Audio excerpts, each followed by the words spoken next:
वह अहिल्या जो साधन करने में सक्षम नहीं है, जिसकी बुद्धि वासना के स्पर्श से मलिन हो गई है, जड़ हो गई है, उसका उद्धार कैसे होगा? इस पथ पर जहां पर कृपामयी श्री किशोरी जी निवास करती और वहीं से महर्षि प्रारंभ कर देते हैं। गौतम नारी शाप बस उपल देह धरि धीर चरण कमल रज चाहती कृपा करो रघुवीर। ये आपके चरण कमलों के लिए काव्यज्ञ है, आप इस पर कृपा कीजिए।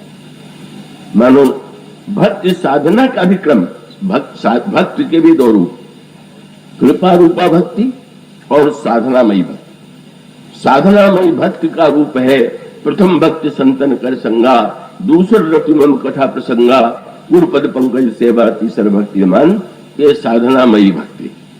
और एक भक्ति वह है कि जो शुद्ध कृपा से प्राप्त होती है, किसी साधना का परिणाम नहीं।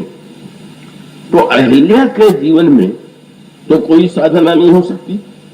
अगर प्रथम भक्ति संतन कर संगा, तो क्या पत्थर जो है सत्संग करेगा क्या? इसलिए क्रम उलट गया। पहली साधना है संत का संग, तो मानो भगवान राम ने स्वीकार कर लिया। कल अहिल्या ने भले सत्संग नहीं किया, पर संत यहां तो आ गए, विश्वामित्र जैसा संत आ गया। चलो साधना उधर से नहीं, अब साधना इधर से होगी। और उसके पश्चात दूसर रति मम कथा प्रसंगा, भगवान की कथा प्रसंग में रति जो है वह दूसरी भक्ति। अहिल्या तो पत्थर है, पत्थर क्या कथा सुनेगा? और तब भगवान राम ने उसका भी साधन पक्ष बदल लिया। विश्वामित्र जी से पूछने लगे, महाराज ये नारी आपके लिए जो पत्थर दिखाई दे रहा है कौन है? महर्षि ने वो बस पूछा, मुनि शिला प्रभु देखी, सकल कथा मुनि कही विशेखी। उस समय जब कथा प्रभु ने सुना तो मानो पूछा जा सकता है कि अहिल्या ने तो कथा सुनी नहीं।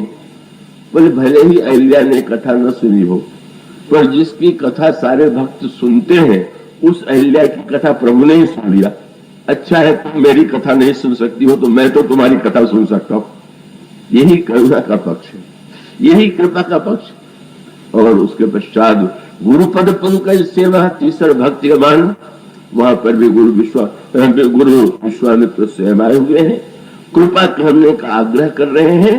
वह निर्मलता जो अनगिनत साधनाओं के बाद प्राप्त होती है, उस पथ पर, भक्ति पथ पर, कहो भक्ति पथ कौन प्रयासा, जो बन जप तप बखो उपवासा, यह जो सरल स्वभाव नमन कुटिलाई, जथा लाभ संतोष सदाई। मानो यहीं से श्रेणी हो गया कृपा का करुणा। और तब वह प्रभु का मानो उसके पहले ही, इस यात्रा में विश्वामित्र के यज्ञ के पहले ही प्रभु ने स्वयं ताड़का का भी वध कर दिया, तो सुबाहु का भी वो जला करके नष्ट कर दिया, मारीच को दूर फेंक दिया। और आज प्रभु अहिल्या का उद्धार करते हैं। बुद्धि की जुड़ता दूर हो गई, उसके अंतःकरण की मलिनता, अति निर्मल वाणी अस्तुति ठानी। और शब्द ही निकला, ज्ञान गम्य जय रघुराई। हे प्रभु आप ज्ञान गम्य, तो ज्ञान गम्य तो है, तो ज्ञान कहां से आवे? तो एक और संकेत आता है, वो बड़ा सुंदर है। जो गोस्वामी जी ने कहा कि ज्ञान का दीपक जलाना बड़ा कठिन है, और उन्होंने कहा कि भक्ति मणि सरल है। तो भक्ति मणि सरल है, उसके बाद पूछा गया भक्ति मणि कैसे मिलेगी? तो उन्होंने जो लिखा उसको पढ़ करके एक बार वृंदावन में किसी साधक ने मुझसे पूछा कि उसको पढ़ के तो कहीं नहीं लगता है कि भक्ति को पाना सरल है, क्योंकि अब वो कहते हैं पावन पर्वत वेद पुराण पर्वत है, राम कथा रुचिरा कर नाना, भगवान राम की कथा जो है वो खान है। फिर बोले खान का रस जानने वाला मर्मी सज्जन, सुमति कुदारी, सुमत की कुदाल हो, मर्मी सज्जन हो, ज्ञान विराग नैन उर्गारी, ज्ञान और वैराग्य का नेत्र हो तो भाव सहित जो खोजई प्राणी तो पाव भक्ति मण सब सुख खाली। भाव सहित अगर वो खो जाएगा तो भक्ति मणि मिलेगी। तो उन्होंने कहा इसमें छूटा क्या, ज्ञान भी चाहिए, वैराग्य भी चाहिए, भाव भी चाहिए, वेद पुराण का अध्ययन भी चाहिए, तो इसमें सरलता क्या होगी। बस गोस्वामी जी ने एक सूत्र दे दिया, वो वहां ज्ञान दीपक में जो कुछ है उसको अपने प्रयत्न से पाना है, और यहाँ पर जो कुछ पाना है तो बड़ा कठिन पर कृपा से। यहाँ पर ये जो राम भक्ति की मणि है उसमें ज्ञान वैराग्य कुदाल, इसके लिए व्यक्ति को प्रयत्न नहीं करना है, बिना प्रयत्न के ही ये सारा का सारा भगवान सारी वस्तुएं का एकत्र कर देते। इसीलिए तो संकेत आता है, हनुमान जी लंका की यात्रा करते हैं, श्री किशोर जी के पास जाते हैं, लौट करके आते हैं। प्रभु ने हनुमान जी को हृदय से लगाया, कहा कि इस यात्रा में आने और जाने में कोई अंतर तुम्हें प्रतीत हुआ।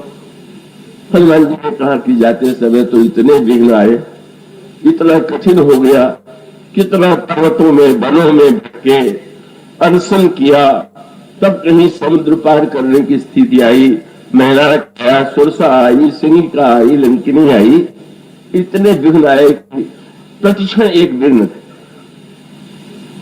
लौटने लगे तो बोले एक भी विघ्न नहीं आया। ऐसा कैसे, जब तुम उसी मार्ग से गए और उसी मार्ग से लौटे तो अंतर क्यों आ गया। उन्होंने कहा इसलिए कि प्रभु गया था साधना के मार्ग से, आपने भेजा था, और लौटा तो श्री किशोरी जी के कृपा मार्ग से लौटा। तो ज्ञान के मार्ग में तो पग पग पर विघ्न है, और कृपा के मार्ग में तो कोई विघ्न है ही नहीं। यह तो माने करुणा करके, यह तो यह स्थिति ये है कि हनुमान जी आए भी और प्रभु के चरणों में प्रणाम भी किया। तो साधारणतः हनुमान जी का तो नियम यही है कि चरणों में प्रणाम ही नहीं करते, चरणों को पकड़ भी लेते। पहली बार ही जब मिलन हुआ था तो प्रभु पहुंचान परे गई चरणा, चरणों में गए और चरणों को पकड़ लिया। पर आज हनुमान जी ने प्रणाम तो पहले की तरह किया, पर पकड़ने का प्रयत्न नहीं किया। सुनी प्रभु वचन बिलो मुख, गात हरसि हनुमंत, चरण परेहु प्रेमाकुल, त्राहि त्राहि भगवंत। चरणों में गिर पड़े। प्रभु ने कहा कि आज तो बदले हुए लग रहे हो, कुछ कमी है। पहले चरणों में गिरे और पकड़ लिया, पर आज तो गिरे और चरणों में पकड़ा नहीं। उन्होंने यही कहा कि मां ने मुझको ये उपदेश दे दिया कि अब तुम उन्हें पकड़ने की चेष्टा न करना, तुमको वही पकड़ेंगे, इसलिए तो अब मैं नहीं पकड़ूंगा। मां की कृपा लेकर के आया, और उसका सीधा सा तात्पर्य ये है कि वह व्यक्ति युवक है तो अपने आप खड़ा हो, पर बच्चा जब चलने में असमर्थ है तो छोटे बच्चे के लिए तो अब मां उसको गोद में लिए हुए, और जब पिता की गोद में मां देगी तो स्वाभाविक उस पिता को ही तो उस बच्चे को गोद में लेके पकड़ लेना पड़ेगा।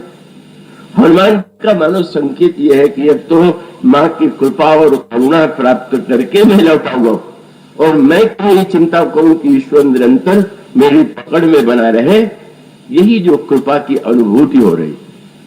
गोस्वामी जी मानो उसी पक्ष को, गोस्वामी जी तो स्वयं अपने को नन्हा से नन्हा बालक मानते हैं, और इसलिए उन्होंने कहा गायत्री मंत्र के जप से भी बुद्धि शुद्ध होती है, ज्ञान दीपक के मार्ग से भी बुद्धि शुद्ध होती है।